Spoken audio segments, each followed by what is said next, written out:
Donc, la vidéo numéro 15, d'accord? Il y a la séance numéro 15, donc on va faire la correction de l'exercice qu'on a déjà expliqué, d'accord? Donc, comme j'ai déjà dit que, voilà, une fois vous avez décortiqué en fait votre descriptif, vous avez essayé de sortir toutes les informations qui sont importantes, d'accord? Et bien sûr, on a bien compris le plan qu'on a avec le travail demandé. Donc maintenant, on peut commencer la résolution de l'exercice, d'accord?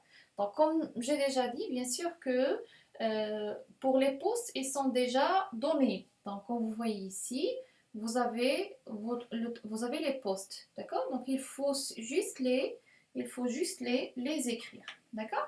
Donc, on va faire ça. D'accord? Donc, nous avons le poste numéro un. C'est quoi? C'est le poste terrassement. Donc, qu'est-ce que je vais faire? Je vais mettre un.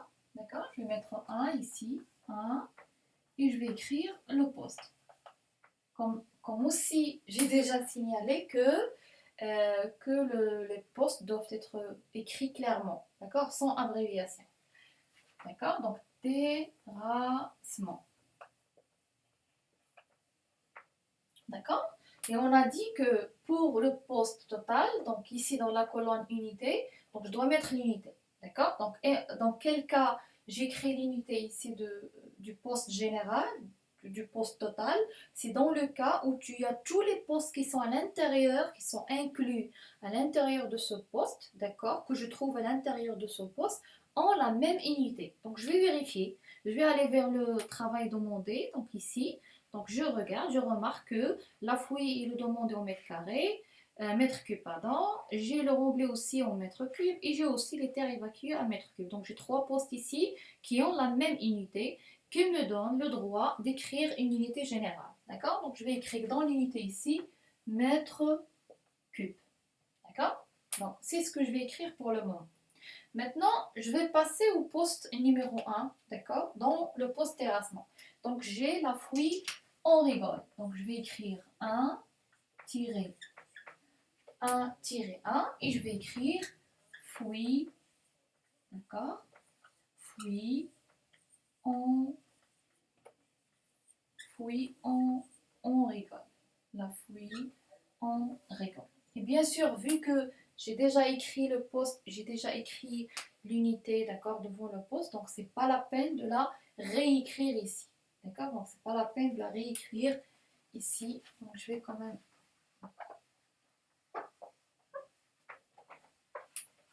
Je vais réécrire ça parce que je ne l'ai pas bien écrit. D'accord? Donc je vais mettre 1, d'accord? J'ai fouillé, d'accord? On rigole. Donc je prends vraiment mon temps, d'accord, à bien écrire le nom. Je ne dois pas mettre d'erreur d'orthographe dans les postes, surtout ils sont déjà écrits devant toi, d'accord, dans la feuille, d'accord. Donc j'ai la fouille en rigole. Donc la fouille en rigole, c'est quoi? On a déjà expliqué c'est quoi? C'est ces tranchées que tu as mis, d'accord, sur le terrain, d'accord. Donc je parle de ça, de cette partie-là, d'accord. Donc cette partie-là, je peux passer ici. Donc c'est quoi la fouille en rigole? C'est ici, donc c'est cette zone-là qui représente la fouille. Donc vous voyez que ça, c'est quoi? C'est un parallélépipède rectangulaire. Donc pour calculer son volume, d'accord? Pour calculer son volume, j'ai besoin de la longueur, la largeur et la hauteur, d'accord? Donc pour déjà, donc ici, on passe. Donc je vais rien écrire ici. Pourquoi? Parce que j'ai déjà écrit l'unité ici. Je passe au nombre de parties similaires. C'est quoi le nombre de parties similaires? On a dit que c'est le nombre d'éléments qui sont répétitifs, qui sont identiques, qui se répètent plusieurs fois dans le plan. Donc j'ai combien de fouilles? J'ai une seule fouille. Donc soit je mets un ici, soit je mets un ici, soit je laisse vide. Donc en tout cas, si tu laisses vide, ça veut dire que c'est un, mais tu peux écrire un. Maintenant, pardon, j'ai remarqué une erreur. D'accord? Donc maintenant, d'accord? Maintenant pour la longueur, vous avez la longueur de fouille. La longueur de fouille, comment je peux savoir la longueur de fouille? Donc imaginez, vous avez un mur qui fait 15 mètres.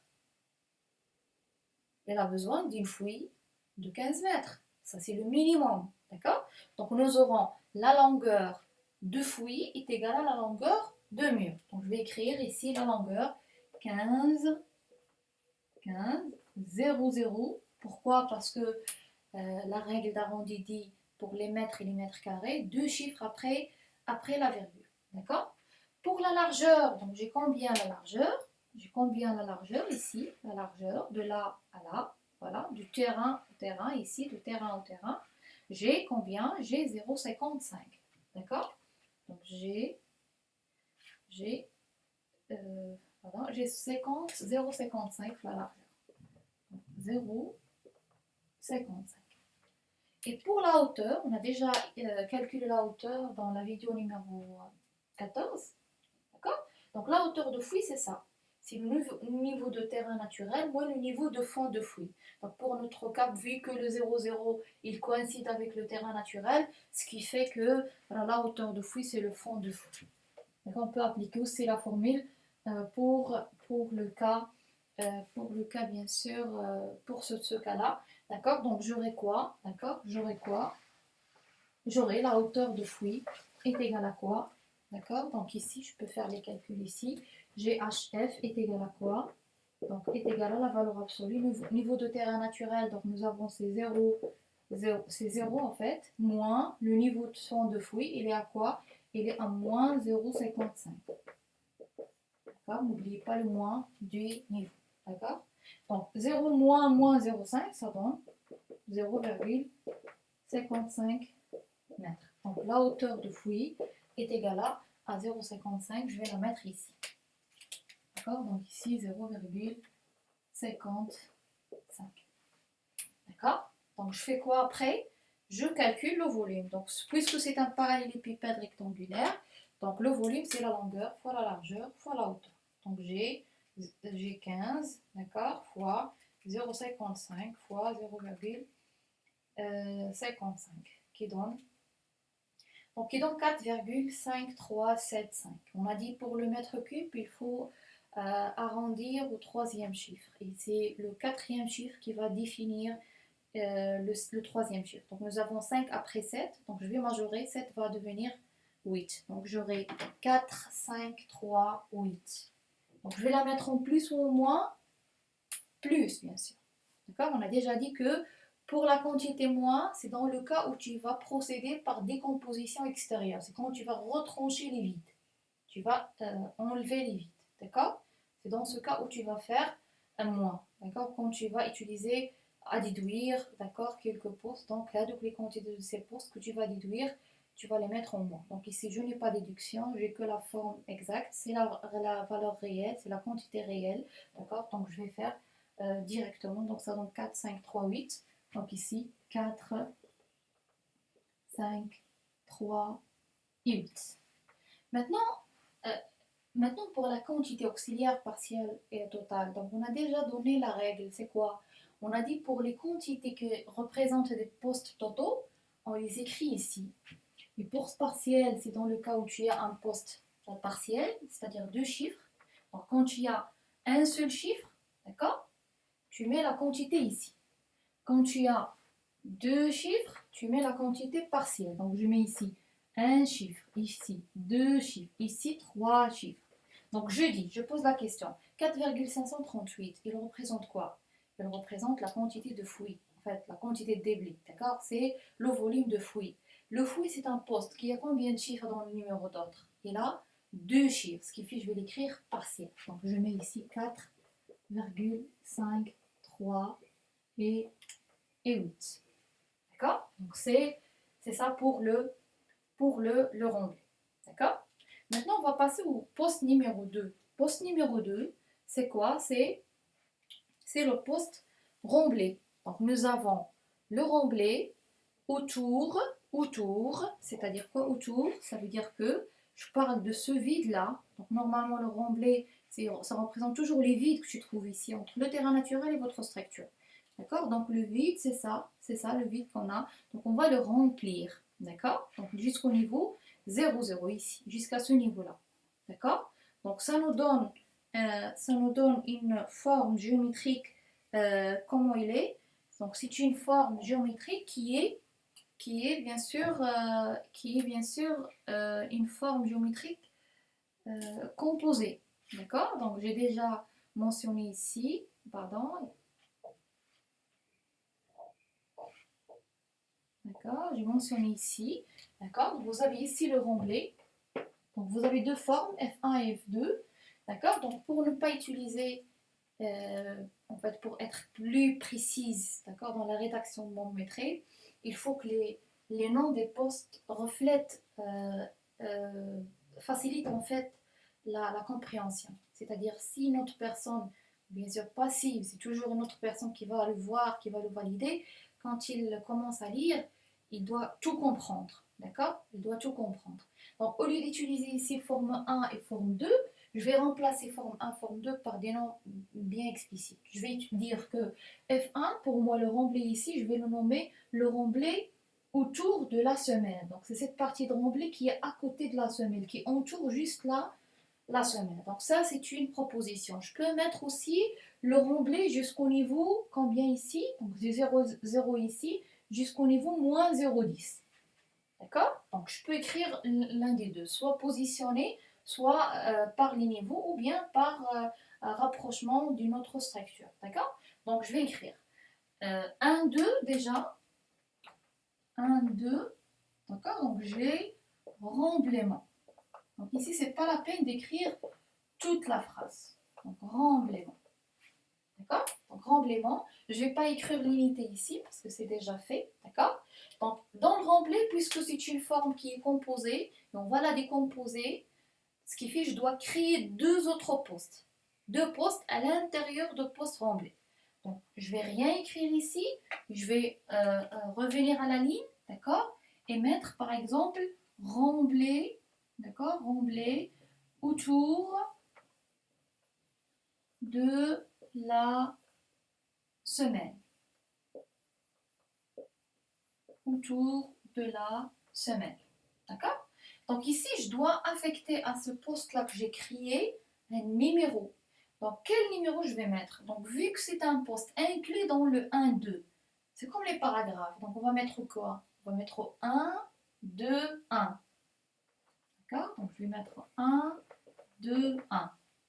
Maintenant, pour cette partie-là, remplie autour, d'accord? Donc c'est quoi ça? C'est un rectangle. C'est une parallélépipède rectangulaire. Donc la longueur combien? La longueur, c'est toujours la longueur de votre fouille, qui est donc, automatiquement ici. Bon, avant, donc j'ai le nombre de parties similaires. J'ai combien de formes ici? Combien de zones ici? J'ai deux. J'ai une ici et j'ai l'autre de l'autre côté, à droite et à gauche. D'accord? Donc j'ai ici la forme ici qui se répète. F1, F1. Donc j'ai F1 ici et F1 ici. D'accord? Donc j'ai combien de parties similaires? Donc j'ai deux. J'ai deux, je vais écrire ici 2. D'accord? J'écris ici 2. Maintenant la longueur, combien? Donc bien sûr c'est la longueur de fouille. La longueur de fouille. La largeur maintenant. La largeur c'est cette partie-là, c'est cette cotation-là, cette distance-là. Combien ici? C'est d'après le plan, ici, d'après le plan, j'ai c'est 0, ici. Voilà, j'ai 0,10. D'accord? Donc je vais mettre 0,10. La hauteur maintenant, c'est cette distance-là, de là à là, de là à là. D'accord? C'est combien? C'est en fait la hauteur de la semelle. Donc je peux la vérifier, je peux la voir ici. Donc combien de là à là, de là à là, c'est 40. D'accord?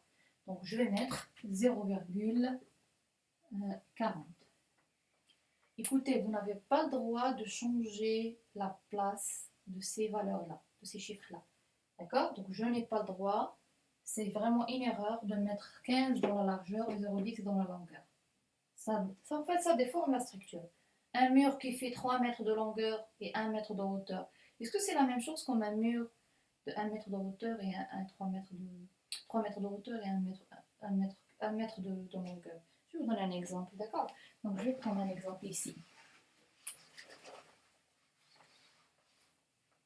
Quand je dis que j'ai un mur de 1 mètre de longueur et 3 mètres de hauteur, je vais le dessiner. Donc c'est un mur comme ça. D'accord? Donc c'est un mur comme ça.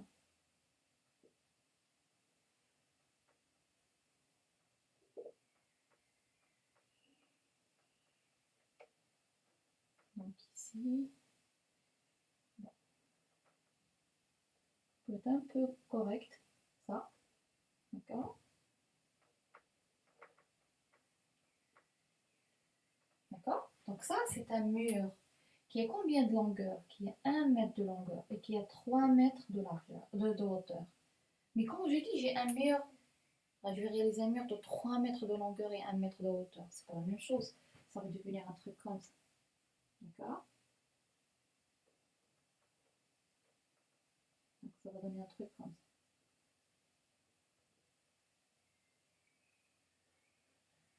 Vous voyez que c'est pas la même chose. C'est pas la même chose. D'accord? Donc quand vous changez ici la place des dimensions, vous changez carrément la structure lors de la réalisation. D'accord? Donc faites très attention à ce point-là. D'accord? Donc je vais faire les calculs. Je vais faire les calculs. Donc j'ai 2 fois, n'oubliez pas de multiplier fois le nombre de parties similaires. N'oubliez pas. D'accord? 2 fois 15 fois la largeur. On a dit 0,10 fois la hauteur 0,4. Donc ça donne 1,2. 1,2. Donc je vais l'écrire où? Plus ou moins? Bien sûr, plus. Je n'ai pas de déduction, je ne vais pas déduire. Donc c'est une quantité réelle. Elle est réelle. Donc je vais mettre 1,2. Donc puisque je dois arrondir au troisième chiffre, je vais mettre 2 chiffres après les deux. D'accord? 1, 2. Maintenant, cette quantité-là, 1, 2, je dois la déplacer ici. Je dois la mettre ici dans la case quantité. Je vais la mettre auxiliaire partielle au total. 1, 2, 1, 200. Donc, bien sûr, la question qu'on a dit, je dis 1,200. Ça représente quoi? Ça représente le rempli autour de la semelle. Le rempli autour de la semelle, c'est un poste qui a combien de chiffres? Il y a 3 chiffres. 1-2-1. Donc, 3 niveaux. 3 niveaux. D'accord? Donc, je vais la mettre ici. Auxiliaire, tu as 3 niveaux ici. Donc, devant le poste, ici, tu as 1, 2. D'accord? Et je m'arrête. Je continue. Donc, j'ai calculé cette zone-là, la forme F1. Je vais passer à la forme en haut. La forme en haut, pardon. Donc, je peux dire que c'est le rempli autour de mur. D'accord? Ou là, où le rempli jusqu'au niveau 0,0. De moins 0,10 à 0,2. Donc, je vais écrire 1 comme les deux. 1, 2, 2. Rempli, bien sûr, j'ai écrit R parce que je n'ai pas d'espace vu que je dois gérer mon tableau pour laisser un peu d'espace pour l'explication, d'accord? Donc vous allez bien sûr m'excuser, mais vous, bien sûr, vous allez écrire remblai, d'accord? Remblai ou remblement. Donc remblai autour de murs. Autour de murs. Donc je parle de cette F2, de cette forme-là. J'ai combien de formes F2? Il se répète combien de fois? Il se répète 2 fois à droite et à gauche. Pourquoi à droite et à gauche? Parce que c'est une longueur, en fait, c'est une fouille en rigole, c'est en tranchée. C'est une tranchée. Donc, le rempli autour de mur, donc j'ai combien de parties? J'ai 2, donc je vais mettre 2. La longueur, c'est toujours la même longueur, donc 15 mètres. La largeur, maintenant la largeur c'est cette distance-là, de là à là. De là à là. Donc, comment je peux savoir cette cotation? Donc, on va passer au plan, d'accord, pour expliquer comment on peut calculer cette largeur-là, d'accord? Donc, on passe au plan. Donc, vous avez ici le plan, d'accord? Donc, nous avons ici, je cherche cette cotation-là, de là à là, d'accord? De là à là. Cette partie-là, d'accord? Cette cotation-là, de là à là. Donc, comment je peux connaître cette largeur-là? Cette largeur-là. Donc, il y en a des gens, il y en a pas, parce que j'ai déjà vu quelques stagiaires qui m'ont envoyé leur correction, leur travail, d'accord? Et j'ai vu qu'ils ont utilisé, en fait, ils ont utilisé la cotation qui existe en haut. Ils ont utilisé ça, 8. D'accord? Ils ont utilisé 8. Bien sûr, ça, c'est pas juste. Pourquoi c'est pas juste? C'est pas juste parce que, écoutez, quand je veux coter quelque chose, parmi parmi en fait, comment dirais-je, les règles à respecter dans une cotation, c'est qu'il faut que la cotation soit la plus proche de l'élément qu'on va coter. Tu peux pas dessiner un élément, d'accord, et mettre la cotation très loin ou plus loin de la structure. Donc toujours la cotation, il doit être proche, écoute, l'espace le plus proche. Donc si je veux coter ça, si ça reflète la cotation de là à là, je vais la coter à côté. Je ne vais pas aller 1 mètre de plus vers 1 mètre pour mettre la cotation. Donc ça ne reflète pas la cotation de cette zone-là. Non, il reflète la cotation de cette partie-là, de cet empattement-là que j'ai du couronnement par rapport au mur. D'accord. Donc maintenant, pour sortir ça, je dois utiliser la cotation la plus proche. Et la cotation la plus proche, c'est celle-là, qui est en bas. Maintenant, pour trouver cette cotation, qu'est-ce que je vais faire? Je vais prendre, bon, j'ai plusieurs façons de faire. Soit j'ai déjà cette cotation-là, qui est égale à 10, et je cherche ça. D'accord? Je cherche ça. D'accord? Ou bien, je calcule tout. D'accord? Donc, moi, je vais calculer tout. D'accord? De là à là, de là à là. Je vais faire quoi? Je vais prendre la largeur de fouille qui est égale à 0,55, et je vais je vais vous soustraire en fait la largeur de mur. Pas la largeur de mur avec l'enduit, bien sûr, qui est 23. Donc, cette cotation de là à là, c'est quoi? C'est 0,55 qui est la largeur de fouille, moins la largeur de mur de là à là, qui est 23. D'accord? Donc, je fais 55 moins 23, ça donne 32. Ça donne 32. D'accord? Donc, divisé par 2, ça donne 0,16. D'accord? Donc, je vais écrire ici, la largeur, c'est combien? C'est 0,16. D'accord? Et la hauteur combien? Donc, j'ai la hauteur combien? Ici, j'ai la hauteur combien? J'ai la hauteur de là à là. Donc, c'est le niveau ici 0 et ici 0,10. Ça veut dire que c'est 10 cm. D'accord? Donc, je vais mettre ici 0, 0, 0,10. D'accord? 0,10.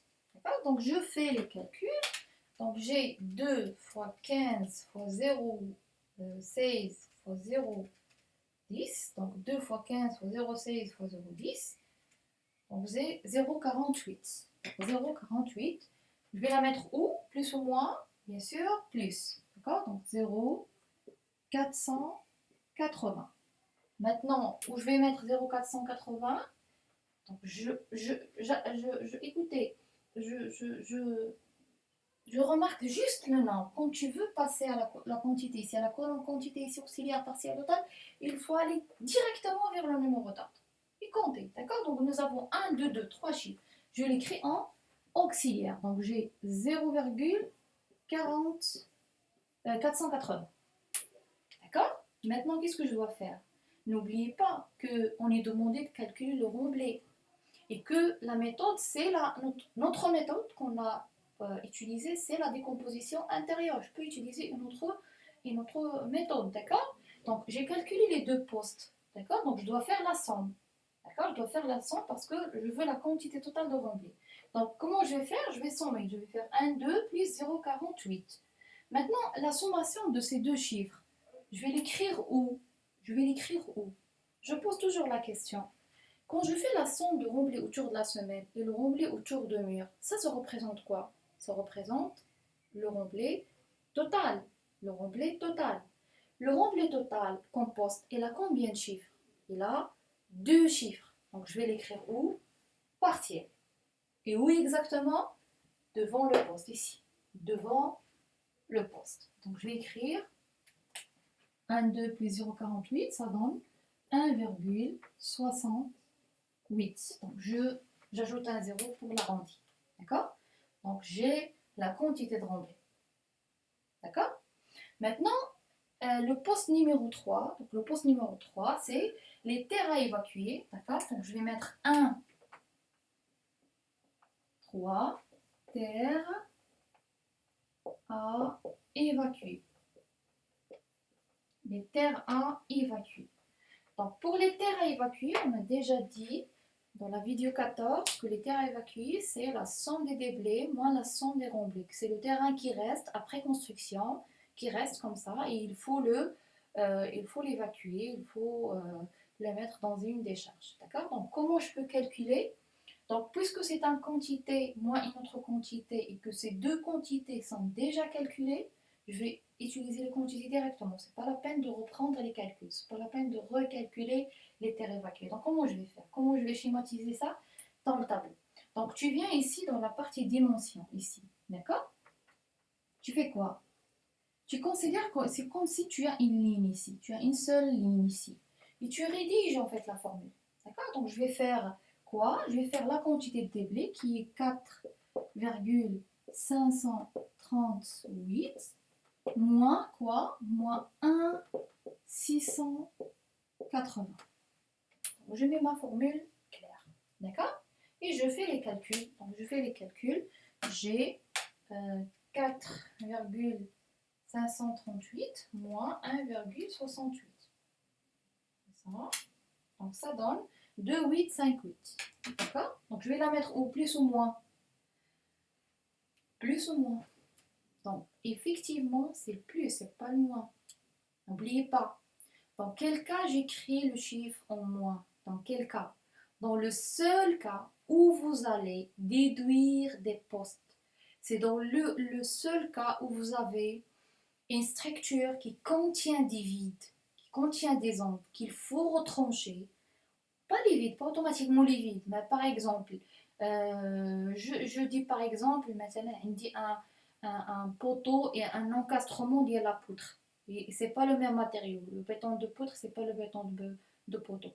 Donc la quantité de la poutre qui est encastrée dans le poteau, d'accord, quand je calcule le poteau, c'est une quantité à déduire.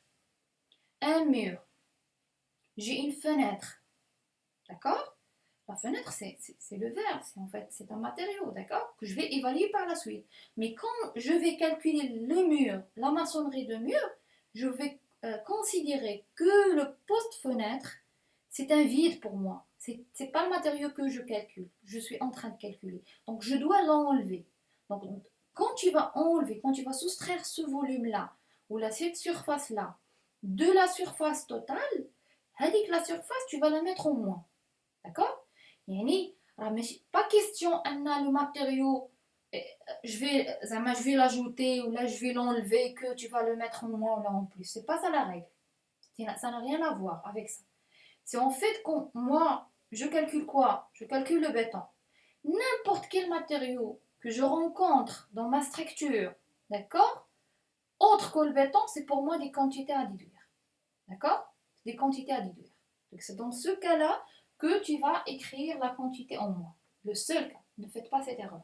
Donc je vais écrire la valeur. C'est 2, 8, 5, 8. Je vais l'écrire dans mes en plus. 2, 8, 5, 8.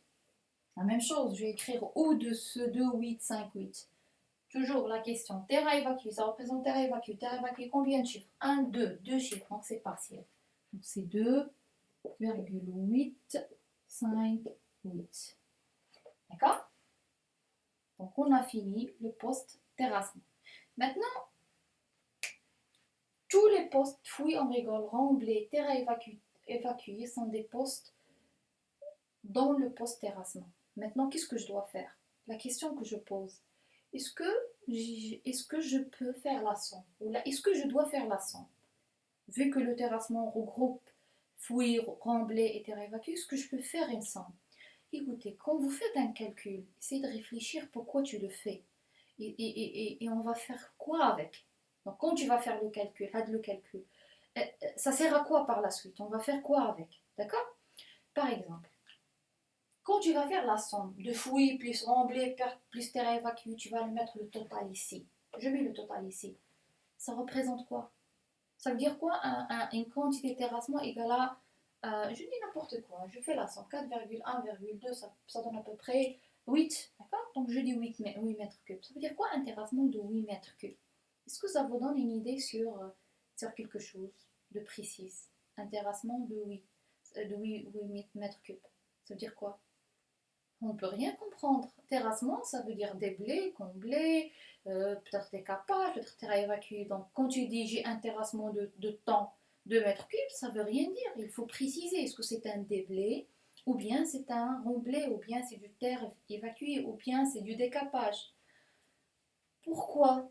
Pourquoi en fait? Parce que l'objectif en fait de maîtrise c'est quoi? Comme on a dit, on fait les calculs pour un objectif final. Et c'est quoi? C'est d'estimer le coût de l'ouvrage. On va passer au coût. Donc maintenant, si tu veux calculer le coût de terrassement, il faut le multiplier par le prix unitaire. Donc, est-ce qu'à votre avis, un déblai coûte la même chose qu'un remblai, coûte la même chose comme un décapage, coûte la même chose comme des terres à évacuer? Est-ce que ça coûte la même chose? Pour répondre à cette question, je dois poser une autre question. Est-ce que les travaux des blés nécessitent les mêmes engins, la même main-d'œuvre comme le remblai? Non. Est-ce que ça nécessite le même engin comme les terres évacuées? Non. Comme le décapage? Non. Donc, comment tu veux affecter à deux postes qui sont différents, totalement différents, d'accord? Les engins, la main-d'œuvre nécessaire, tas de choses, où tu as le même coût. Comment tu peux faire ça? Non, c'est pas possible.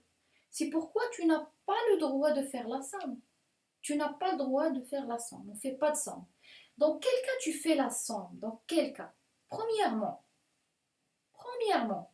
d'accord? Les postes bêta, premièrement, une première barrière, c'est quoi? C'est la barrière unité déjà. C'est la barrière unité. C'est pas une barrière fondamentale, mais c'est une barrière déjà. D'accord? Il ne faut pas faire de l'erreur, sinon c'est une catastrophe naturelle. D'accord?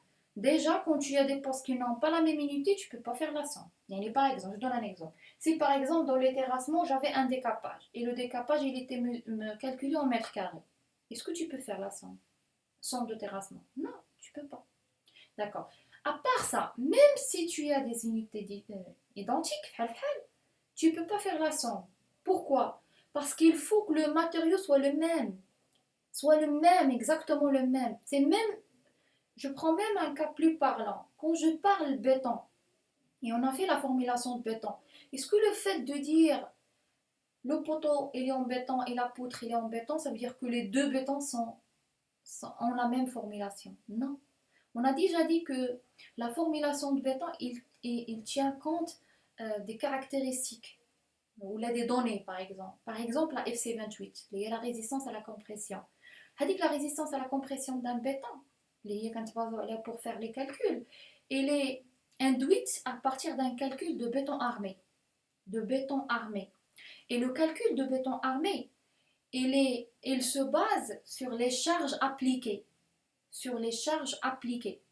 Une structure qui va recevoir une charge euh, plus importante, on aura besoin d'un béton plus résistant. Bien sûr, vous êtes d'accord avec moi que la charge appliquée sur un poteau n'est pas le même qu'une charge appliquée sur une poutre. C'est pas la même chose. La dalle, c'est pas comme le poteau. Donc c'est pas la même chose, d'accord? Donc ça veut dire quoi? Utiliser le même béton pour le poteau, pour la dalle. Bien sûr, dans le domaine de bâtiment, et surtout pour les bâtiments ordinaires, je parle des bâtiments qui sont, d'accord, qui n'y a pas de cahier de charge, ainsi de suite, d'accord, les maisons qu'on construit pour nous-mêmes, mais pour les grands organismes, les grands promoteurs, la plupart, on différencie les bétons. Donc les bétons pour poteau, c'est pas le béton. Pourquoi fabriquer un béton qui nécessite avec une résistance à la compression égale à 30 mégapascales alors que les charges ils sont moins de cette charge. Donc j'ai en fait quoi? En fait, à quoi sert de construire une structure avec une grande résistance mécanique alors que la charge appliquée est petite? C'est un gaspillage en fait de matériaux. Donc, par souci d'économie de matériaux, d'accord, et pour ne pas gaspiller le matériau, pour gagner plus, bien sûr, il faut optimiser les quantités de béton, les quantités le type de béton qu'on va utiliser. Il faut adapter le type de béton avec la charge appliquée, d'accord, avec la charge appliquée. Donc ici, dans quel cas je fais la somme? C'est dans le cas où vous avez le même matériau. Je reviens sur ce point-là. Quand tu n'as pas le même matériau, tu n'as pas le droit de faire la somme. Tu n'as pas le droit de faire la somme. Même si je trouve dans un exercice ou dans un projet que j'ai béton, je dois aller voir le détail. Ce béton-là, qui est la formulation de béton? Qui est sa formulation de béton? J'ai combien de gravier, combien de ça, combien de ciment, combien, d'accord, pour vérifier est-ce que c'est le même béton. Donc tant que c'est pas le même béton, c'est pas la même formulation, j'écris pas. Et ça, et même dans notre énoncé d'exercice, ils nous ont donné cette information-là. Donc, je vais passer à l'énoncé. Vous voyez ici, dans l'énoncé ici, quand ils nous ont donné en fait ici, d'accord, que le mur repose sur une fondation de béton dosée de 800 kg de gravier, 400 kg de sable et 250 kg de ciment. À votre avis, à quoi sert cette information? Pourquoi ils nous ont donné la formulation? Quand même, dans notre calcul d'avant-métrie, on ne va pas calculer le coût de gravier, le coût de ciment, le coût, la quantité. Non, on ne va pas faire ça. D'accord? Mais pourquoi ils nous donnent ce détail-là? Pour dire que, voilà, faites attention, le béton de la semelle de fondation, il n'est pas le même béton que le béton de propreté, la semelle qui est la petite semelle ici, de béton de propreté. Ce n'est pas le même béton, il faut faire très attention. Donc on donne les dosages dans un calcul, dans un exercice de métrie pour ne pas faire la somme. D'accord? Donc il faut vraiment faire attention à ce point. D'accord? Donc, est-ce que j'ai créé le total? Non, je n'ai pas de total. Mais je peux bien sûr déplacer les quantités, vu que ce sont des quantités finales ou finaux, je peux les écrire ici. D'accord? Mais moi, je préfère qu'ils restent dans la partie partielle, mais vous pouvez les reprendre ici. D'accord? Vous pouvez écrire ici 4,538, 1,68, 2,85. D'accord? Très bien. Bon, je vais passer à la fondation. Donc, à la fondation qui est le poste numéro 2. Donc ici, la fondation, j'ai poste béton de propreté et béton de fondation. D'accord? Donc je vais écrire 2 fondation. Donc, avant d'écrire l'unité, je vais voir est-ce que les postes que j'ai à l'intérieur ont la même unité.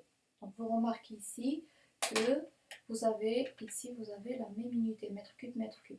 Donc je vais écrire ça, d'accord? Je vais mettre ici mètre cube et c'est pas la peine de la répéter en fait dans les postes partiels. Bon, j'ai le béton propreté, donc je vais mettre 2-1 béton de propreté. Donc je vais pas écrire ici l'unité. Le nombre de parties semblables, donc j'ai une seule semelle, donc je mets 1. Maintenant, la longueur, la largeur, la hauteur, d'accord? Je reviens au plan. J'ai combien ici la longueur de béton de propreté? Donc, automatiquement, le béton de propreté, il suit la longueur de la semelle et la semelle, il suit la longueur de mur, d'accord? Donc, j'ai la longueur égale à combien? Égale à, ici, pardon, j'ai ici combien? J'ai 15 mètres, d'accord? 15 mètres. D'accord, donc j'ai 15 mètres ici, d'accord. La largeur combien? Donc ça, il occupe la largeur totale de la fouille, donc c'est 0,55. Et j'ai combien? J'ai 5 cm de hauteur, d'accord. Donc je vais faire ça. Donc j'ai 15 mètres de longueur. J'ai 0,55 de largeur. Et j'ai 5 cm, faites attention, d'accord. Il faut convertir en mètre, pardon. Donc ça donne 0,05.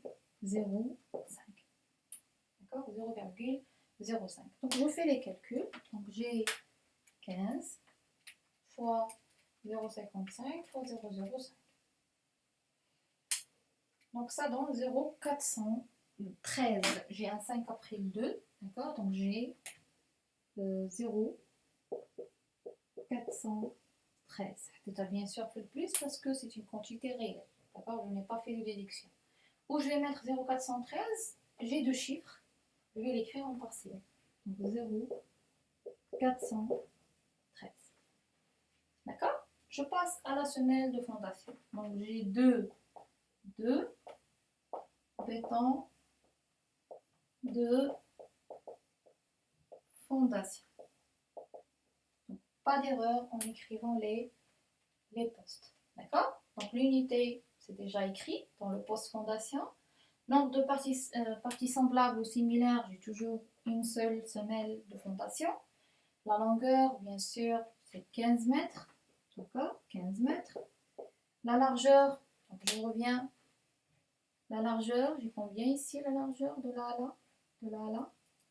J'ai combien? J'ai combien? J'ai 0,35. En tout cas, c'est écrit ici, comme c'est donné aussi ici. Cette fondation a 35 cm de largeur et 0,40 de hauteur. D'accord? Donc, je vais écrire. La largeur, c'est 0,35. La hauteur, c'est 0,40. Et je fais l'application numérique. Donc, 15 fois 0,35 fois 0,40. D'accord? Donc, ça donne 2,1. Donc, 2,1 ici, 2,100 ou, bien sûr, partiel, donc 2,00. La même chose, la même remarque. Comme le poste de terrassement, est-ce que j'ai le droit de faire la somme entre de la quantité de béton de propreté avec le béton de fondation? Non. D'accord? Non. Pourquoi? Parce que ce n'est pas le même béton. Dans l'énoncé, il vous dit que le béton de propreté, c'est un béton maigre. Ça veut dire quoi un béton maigre? C'est un béton avec un dosage faible de ciment. Et le béton de fondation, c'est un béton dosé en ciment. D'accord? C'est un béton qui contient un dosage un peu important de ciment. D'accord? Donc, je pense que le tableau ne suffit pas pour continuer. D'accord? Donc, je vais effacer et je continue la correction. D'accord? Donc, je vais passer à 3.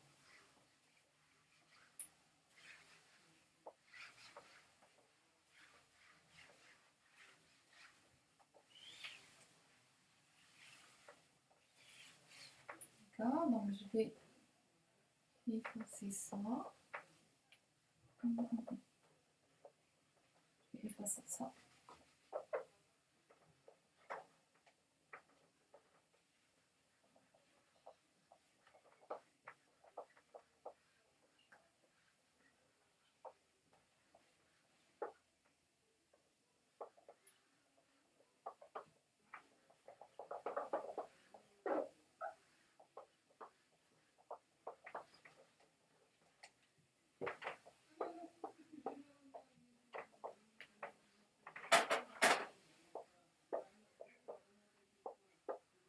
D'accord? D'accord, donc je continue. C'est quoi le poste numéro 3? Donc le poste numéro 3, c'est le mur de briques. D'accord? Donc le mur de briques. Donc le mur de briques, il fait combien de longueur? Il fait bien sûr 15 mètres de longueur. D'accord? 15 mètres de longueur. Donc c'est déjà donné dans l'énoncé. Et aussi, je peux le voir soit sur l'avion plan ou bien sur la coupe. Bien sûr, j'ai 1 mètre de hauteur. Donc, on a déjà donné la longueur de mur et aussi la largeur de mur. D'accord? Donc nous avons ici la longueur c'est 15 mètres. La largeur c'est voilà ici c'est 20. C'est pas 23. Faites attention ici c'est pas 23. 23 c'est 23 remarquez avec moi ici. D'accord? Remarquez avec moi ici. Vous avez si vous faites ça, cette rotation là, il commence d'où jusqu'à quand? Jusqu'à où? Donc il commence de ce point là, de même. Le deuxième trait ici. Le deuxième trait ici, ça on a déjà dit que ça c'est l'enduit. D'accord? Donc ici j'ai le mur. Il fait combien? Il fait 23 moins 20.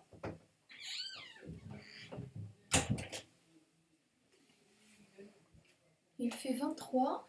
D'accord? Ici il fait 23. Mais c'est y compris l'enduit. Moi, je ne calcule pas l'enduit, je veux calculer le mur de briques, c'est-à-dire juste la maçonnerie. D'accord? Donc, juste la maçonnerie, je fais 23 moins ça. Je peux l'avoir directement ici, c'est 20. Si j'ajoute l'enduit à droite et à gauche, dans les faces principales, je trouve 23. Pourquoi? Parce que ça vient de là. J'ai un 5 cm d'épaisseur. Donc un 5 cm de ce côté, un 5 cm de ce côté, ça fait 3 cm. Plus 20 cm, ça donne 23 cm. D'accord?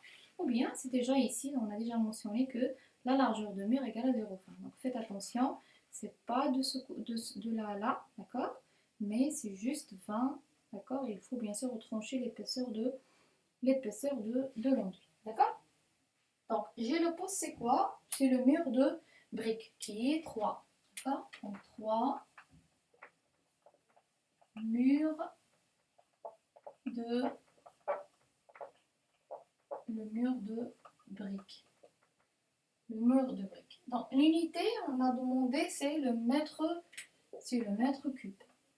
Donc je vais remplir les 3 dimensions. J'ai combien de murs? J'ai un seul mur. La longueur, 15 mètres. La largeur, 0,20. La hauteur, 1 mètre. D'accord? Donc 0,2 fois 15, ça donne 3 fois 1, donc ça donne 3. Donc ça donne 3,000. Je vais la mettre où cette 3 là? D'accord? Donc ça représente quoi? Ça représente le mur de briques.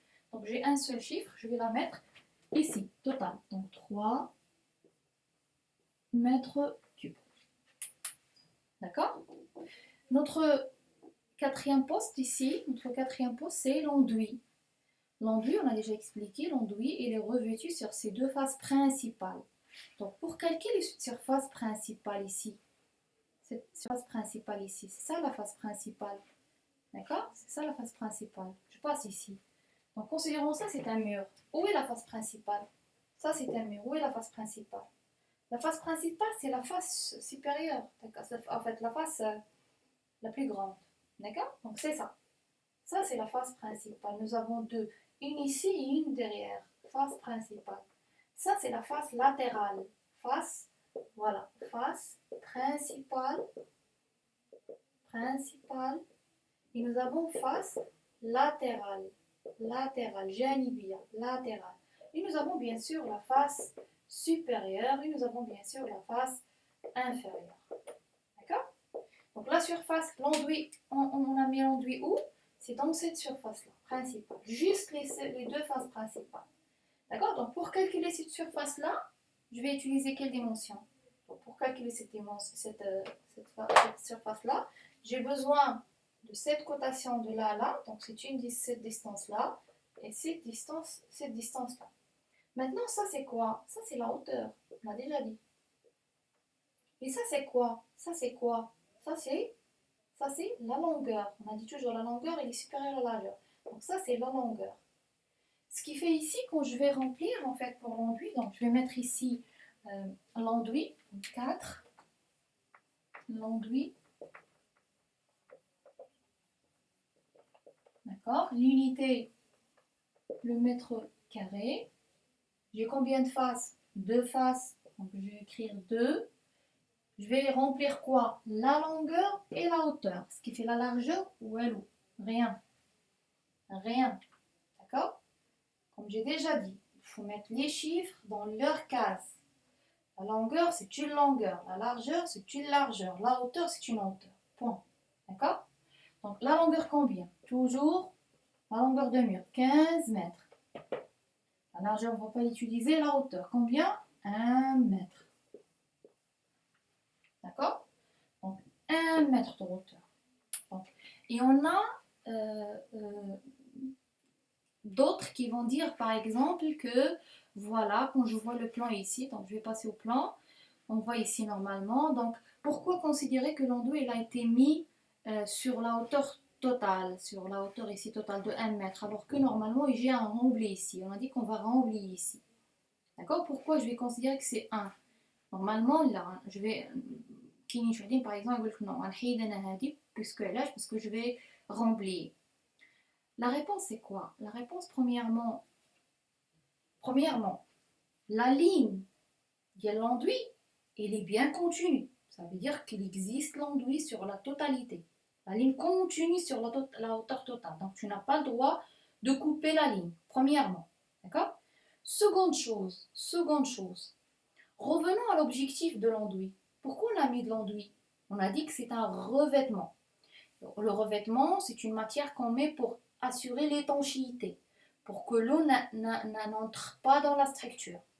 Maintenant, si tu veux vraiment protéger ton mur, en fait, tu le protèges en haut par le couronnement, tu le protèges à droite et à gauche dans les faces principales par un enduit, et tu laisses cette partie inférieure ici que tu vas remplir. Si tu laisses cette partie-là sans enduit, et tu as le rempli ici, bien sûr, on a dit que le rempli va être compacté. Mais bien sûr, l'état de compactage ne va pas durer longtemps. Ce qui fait quand même, il y aura une partie d'eau qui va s'infiltrer. Donc là, ici, vous avez une quantité d'eau qui va s'infiltrer ici. Donc votre rempli ici, peut-être il va contenir une humidité. Cette humidité, elle est suffisante pour altérer votre maçonnerie. D'accord? Donc il va être absorbé ici. Et le problème que tu craignais, ou que tu crains, d'accord, que tu crains au début, maintenant, tu crains que la pluie entre de ce côté, elle va entrer de ce côté-là. D'accord? Donc, bien sûr, je dois mettre l'enduit sur la totalité de la surface pour empêcher que l'humidité, que l'eau entre dans la structure. D'accord? Donc, bien sûr, et après, en fait, une autre raison, c'est que le remblai a été fait après. Il a été fait après l'enduit. D'accord? Après l'enduit. D'accord? Donc c'est pour ces deux raisons-là que pour l'enduit, il faut prendre la totalité de la hauteur. D'accord? Donc, n'importe quelle opération on fait, il a une cause pourquoi on la met. D'accord? Doit être justifié. Très bien. Et bien sûr, moi en tant que maîtreur, je dois respecter le plan. Je dois respecter le plan. Sinon, si je ne respecte pas le plan, ça veut dire que je fais un calcul, je ne sais pas, un calcul pour moi, c'est tout. D'accord? Donc il faut vraiment respecter le plan, sinon tu fais n'importe quoi en fait. D'accord? Donc, ok, donc on continue. Donc nous avons l'enduit de 15 mètres de longueur, 1 mètre de hauteur. Donc maintenant la multiplication, 15 fois 2, ça donne 30. Je vais bien sûr l'écrire en plus, donc ici 30. En noir, 30. Puisque c'est une surface, deux chiffres après la virgule, ça donne double zéro. Où je vais mettre 30 pour sceller un seul chiffre, donc total. Donc je mets ici 30. Très bien. D'accord? 30. Il nous reste notre cinquième poste, d'accord? Notre cinquième poste qui est le couronnement. Donc le couronnement ici, d'accord? Donc ce couronnement-là, d'accord? Donc pour calculer ce couronnement, d'accord? Je vais faire quand même un schéma ici. Donc pour calculer ce couronnement, j'ai le couronnement, et là cette forme-là. Il a cette forme-là.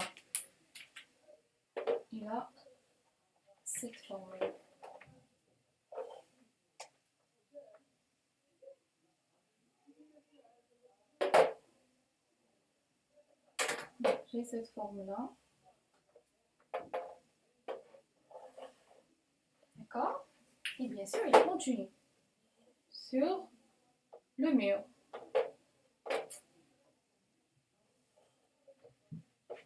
Comme ça.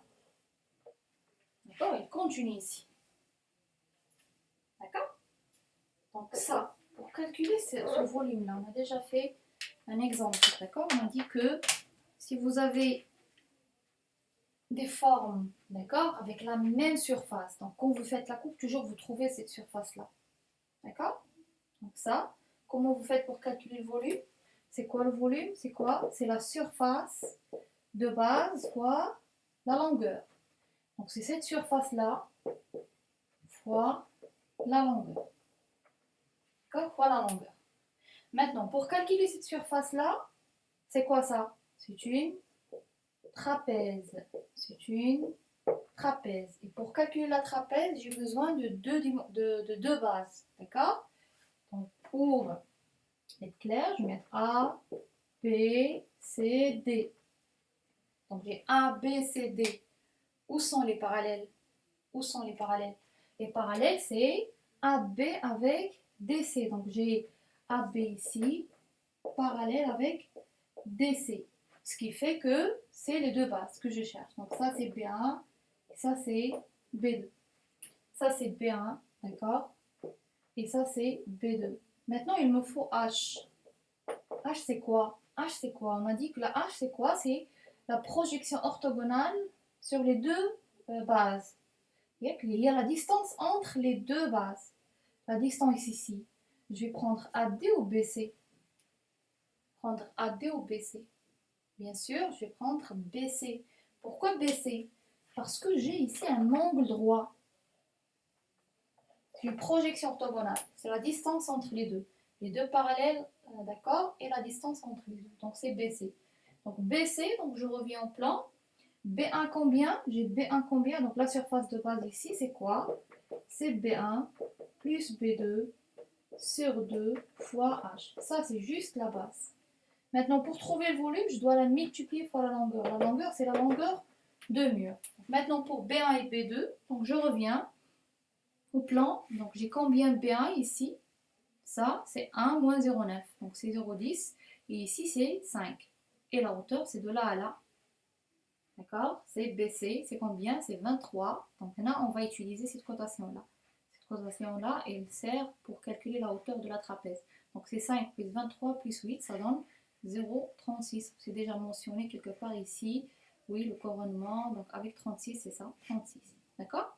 Donc on va remplacer P1 par 0,10, B2 par 0,05 et H par 0,36. Et bien sûr, il ne faut pas oublier de multiplier par la longueur totale qui est 15 mètres. Très bien. Maintenant, je sais comment calculer là le couronnement. Maintenant, comment je peux rédiger ça dans le tableau? Tout simplement comme on a fait pour les terres à évacuer. D'accord? Donc on va écrire 5 couronnements.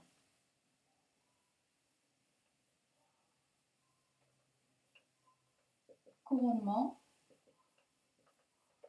Donc il est demandé en quelle unité? Il est demandé en mètres cubes. Donc mètres cubes.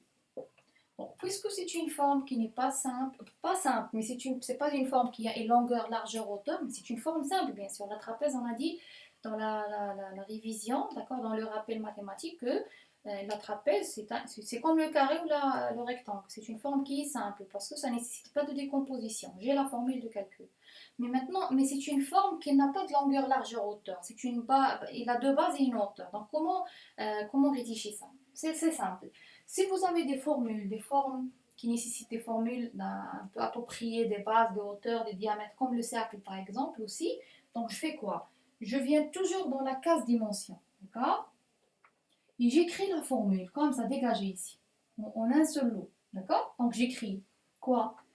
Et bien sûr, je tiens à ce que la formule doit être écrite avant l'utilisation des calculs. Avant d'utiliser les valeurs que vous avez sur plan, mettez la formule au début et après faites les calculs. Parce que des fois, en mettant les valeurs, on oublie quelque chose dans la formule. Donc essayez de se concentrer dans la formule et après mettez les valeurs par la suite. D'accord? Donc on va faire, c'est quoi le volume? On a écrit ça. C'est quoi? Donc c'est B1 plus B2 sur 2 fois la hauteur. Bien sûr, j'en ai pas fini. Si je calcule ça, ce n'est que la surface. Moi, je cherche un volume. Donc, je dois multiplier fois la longueur. Donc, je dois être très minutieux, d'accord? Très concentré, pour ne pas oublier. D'accord, donc je continue maintenant. Je vais remplacer B1, B2. Donc, on a dit B1, c'est quoi? B1, c'est quoi? Donc 0,10 plus 0,05 divisé par 2 fois H, c'est 0,36, le tout fois 15. Donc une petite remarque, là, une petite chose à ajouter, c'est que votre formule ne doit pas dépasser la quantité, ne doit pas dépasser la zone de dimension, parce qu'il faut écrire le résultat ici. Donc si tu dépasses ça, donc où tu vas écrire le résultat. Donc essayez de gérer ou de manager votre espace ici et d'écrire juste la formule ici, d'accord? Si c'est pas suffisant, vous pouvez, d'accord, prendre la ligne qui suit, d'accord? Donc nous avons ça, la formule, donc on va faire les calculs, donc c'est 0,10 et 0,05 divisé par 2 fois 0,36 fois 15. Ça donne 0,405. D'accord? d'accord? Donc je mets ici 0, donc tu peux l'écrire ici comme tu peux l'écrire ici, c'est pas méchant. Donc 0,405 ici, où je vais mettre 0,405, auxiliaire partiel au total, le poste il est total, 5. Donc j'ai un seul chiffre, je vais l'écrire en total. Donc j'écris ici 0,405. 405. D'accord? Et j'ai fini bien sûr l'exercice. J'ai un truc à ajouter, c'est par rapport à ce couronnement, d'accord? Donc on a dit que la forme géométrique, il sert, cette forme géométrique, pourquoi on a utilisé la forme trapézoïdale pour le couronnement? C'est pour assurer le drainage, d'accord? C'est pour assurer en fait le drainage ici. Quand la pluie va tomber ici, d'accord? Donc il va être évacué par gravité. Donc ça sert à drainer en fait le drainage. D'accord? Le drainage. D'accord? Maintenant, on a dit en fait dans le descriptif que c'est un béton prémoulé. Prémoulé. Ça veut dire quoi prémoulé? Prémoulé, il y a deux mots. Il y a pré et il y a moulé. Moule, le moule, c'est le coffrage. Pré, ça veut dire que le moule, il est déjà préparé. Prémoulé, c'est-à-dire que notre couronnement il est déjà préparé avant sa mise en place sur le mur. D'accord? Ça veut dire quoi? Normalement, quand on coule le béton, quand on veut bétonner une structure, d'accord? Normalement, il faut préparer le coffrage, d'accord? On met le coffrage sur le lieu où on va mettre la structure, d'accord? Mais des fois, on a des problèmes, d'accord? On ne peut pas coffrer sur sur la structure. Il faut le coffrer, le préparer, d'accord? Et après, le mettre en place. Ce cas-là, par exemple, si on veut réellement réaliser cette structure sur le mur, on veut coffrer sur le mur. Est-ce que c'est faisable? Non, c'est pas faisable. Parce que si tu veux réaliser ce coffrage-là, donc tu vas coffrer. Tu as le mur ici. Donc, tu as le mur ici. Tu as le mur ici, d'accord?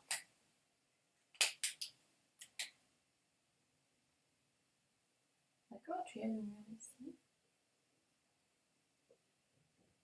Comme ça. Donc si on veut coffrer le couronnement sur le mur. Donc vous allez dire par exemple, je vais mettre, d'accord?